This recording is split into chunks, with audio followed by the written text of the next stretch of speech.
Hey guys, and welcome to my channel. My name is Mariah, and here on my channel I'm posting physiotherapy, lifestyle and travel related. If you're interested in that, subscribe, notify to all so you can miss a video. Obviously, clicking on this video, you're probably in the position where you're writing supporting evidence, or you're planning to write some supporting evidence for your NHS job that you're trying to apply for, and you don't want to make these mistakes. So you're coming to the right place. If you are unsure what supporting evidence is, but you're thought, hey, let's click on this video. Thank you. But do check out my video about supporting evidence. I'll put it up in the card and down in the description below. So check that out after this video. So in this video, I'm going to give you 5 things that people typically make mistakes with in terms of the supporting evidence. So let's jump right into it. So I've got my list here on the laptop, so I'm just going to look down on it. So the first thing that I cannot reiterate more not to do is when people repeat the fact that they have the degree and repeat the fact that they have HCPC registration. Now there's a different part of the application process which covers all that stuff before you even get into applying, like actually getting into the application. One of the first things they ask you, do you have HCPC registration? Do you have the qualification to be appropriate for this job? They've already asked you that. There's no need to, in your first paragraph or first couple sentences, be like, I am under HCPC. Like, we asked that, babe. We covered that. Don't waste the characters. Okay? I think that's a big error where people do that. Big error. Now, another one I would say that people do is, I think of the supporting evidence as if I'm writing like a university essay. And little things like, let's say grammar, etc. gives you marks. They usually get that little 5% for grammar. But in this case, you get those little extra points for hinting or showing examples related to trust values or related to the NHS core values. Why would you not? Why would you not make the most of them points? And the mistake people make is not making the most of those. Losing the opportunity to be like, hey, don't be silly, guys. Come on now.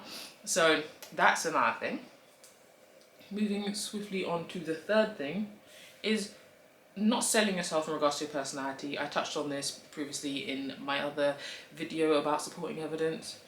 When I say touching on your personality, it may be showing not necessarily humor, but like with the way you write things, it may be displaying your level of confidence. It may be, I was explaining in the previous video that I do a balance between confident and cocky to an extent, but to other people it may come across cocky, but to me it doesn't come across cocky in the sense that I have all the evidence to back up as to why I am in the position of where I can speak highly about myself. You know what I mean? Like, you, from how someone writes about themselves, you can kind of tell who they are or who they might be or what you may be hiring, like what type of person you may be hiring and whether they'll be a good fit for your team or not.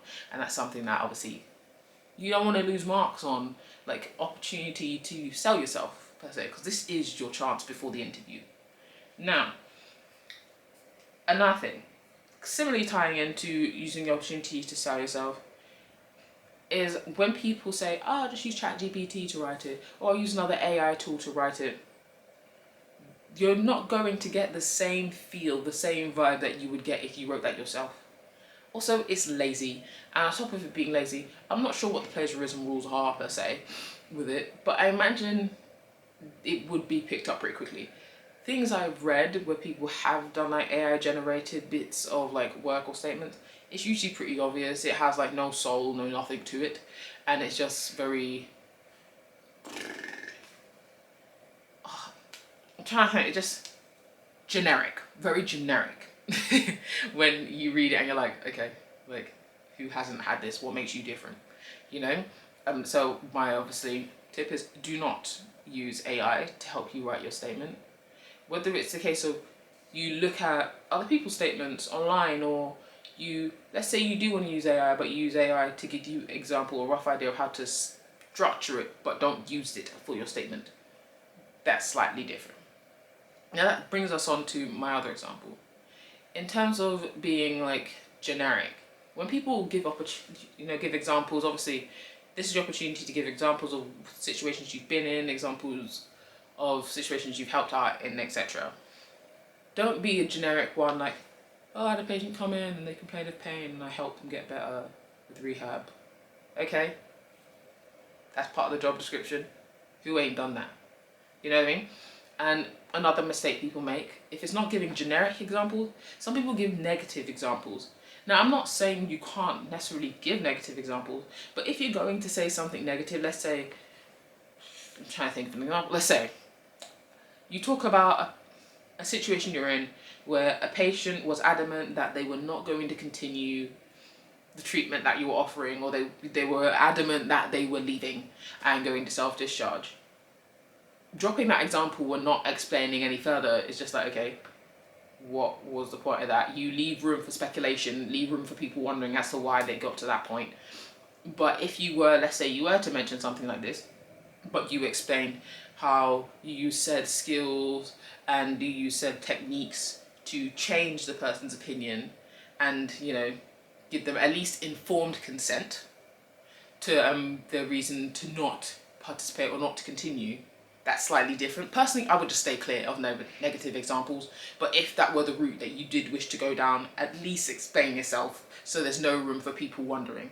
Like, similarly to backtracking massively, but similarly to when I wrote my personal statement for my master's degree, and article, so what I did in that one, I spoke about the fact that, yeah, I didn't get the best grades in my second year, second year, and it obviously impacted my ability to get a first, and it impacted other things, but I mentioned the fact that I was going through some things at the time, or I was dealing with some things at the time that impacted such outcome, so there wasn't room for speculation, there wasn't room for someone being like, oh, well, she was probably on a bender, or she wasn't taking university seriously. It was like, no, I had this happen, I dealt with this, and I've come out on the other side with blah, blah, blah, blah, blah. Like, but personally, stay well clear. Now, like, the last one, it's an extra little one I just wanted to say, is, in terms of mistakes, is not making the most of the opportunity in terms of with the word count. I know I've said before in terms of the length, doesn't necessarily matter, but when I say mistakes in terms of the word count, I mean in terms of being like, I want it really, really concise, that it's like, oh, this is a little too short, and then I missed opportunities to hit points, or you go the other way and it's really, really long because you repeated yourself. Just obviously read through it, get someone else to read through it if that's what you wish to do, and just make sure you're hitting all those marks and you're not making silly mistakes that could cost you the interview. That was a very quick one-stop video of some mistakes that you obviously want to avoid and that are commonly made when people are writing their supporting evidence. Don't make them, get that interview, and obviously subscribe. See you guys in another video. Bye guys.